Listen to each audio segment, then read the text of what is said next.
Progressive activists in Maine and elsewhere may pay attention more to local political issues than national or international ones. But certain aspects are common to each venue and, being recognized as such, may determine forms of political struggle, even at the local level. Broadening our horizons and looking at how other countries are bettering people's lives can inform our struggles at home. The struggle for universal health care is one example. Healthcare in Maine operates under its spell, resulting in dismal health outcomes.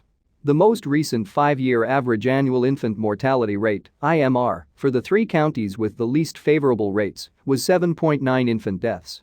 The IMR is the number of first-year infant deaths out of 1,000 births. The average rate for the 3 highest achieving counties was 3.8 infant deaths. Evidently, 4.1 Maine babies out of 1,000 die unnecessarily. Presently, 200,000 Maine families don't seek medical treatment or fill prescriptions because they can't pay. In 2019, 10.2% of non-elderly Mainers had no health insurance. These healthcare deficiencies coexist with a plethora of resources. The business of healthcare accounts for 25% of Maine's economy. Money ends up in places other than caregiving activities. The Maine Health complex of hospitals has 8 employees whose annual salaries each exceed $1.2 million. 5 are executives, 2 are neurosurgeons, and 1 is a general surgeon. A combination of lots of money and spotty care is hardly unique to Maine. From 2000 to 2018, 35 U.S. pharmaceutical companies together scored $8.6 trillion in profits. The U.S. health sector since 2015 has spent more than $500 million annually on lobbying Washington officials. As of 2019, healthcare marketing was consuming $30 billion annually, drug advertising cost $6 billion.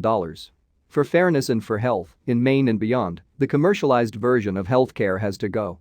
That fight is both national and local. We need a national program of high-quality, universally accessible health care. The environmental crisis, the COVID-19 pandemic, and U.S. war making are gigantic problems, global in their impact and dangerously close to home. But the odds of addressing these issues head-on aren't great. That's because almost everywhere the political defenders of capitalism are in charge of our future. Analyst Lawrence Shoup showed recently that emissaries of the rich and powerful dominate in the Biden administration, especially in regard to military strategizing and foreign affairs. Shoup points out that of the 30 top-level appointees, 13 have ties with corporations, 19 are associated with capitalist-oriented think tanks, and of these, 17 belong to, or are connected with, the Council of Foreign Relations. The CFR, he states, is the world's most powerful private organization and the central think tank of U.S. monopoly finance capital.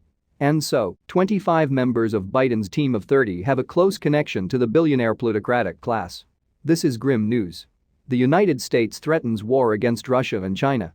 Russia's capabilities for conventional war are no match for those of the United States. Therefore, Russia's nuclear arsenal becomes its last line of defense.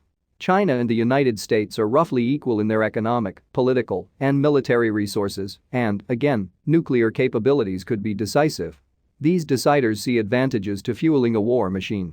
Big industries gain big contracts, the neoliberal world order is defended, and the domestic political opposition is cast as obstructing national defense. The effect is to muffle voices calling for control of nuclear weapons, for lives to be saved, for having resources shifted from war and weapons to programs serving the common good, like healthcare. Knowing about capitalist continuities from the Industrial Revolution on, from rural to urban to worldwide fortifies our struggle. Heightened awareness enhances local resistance movements. For example, Chile's Recoleta municipality, population 162,000, part of Santiago, has achieved much. Citizens led by Mayor Daniel Jadue have expanded healthcare, provided free education evenings and weekends for all ages, built new libraries, established low-cost rental housing, developed non-profit, low-cost pharmacies, and offered free optical and dental services. Longtime communist activist Jadue is a presidential candidate in an upcoming election and is polling well. The Recoleta experience suggests that developing the political life of communities is crucial to building a socialist alternative.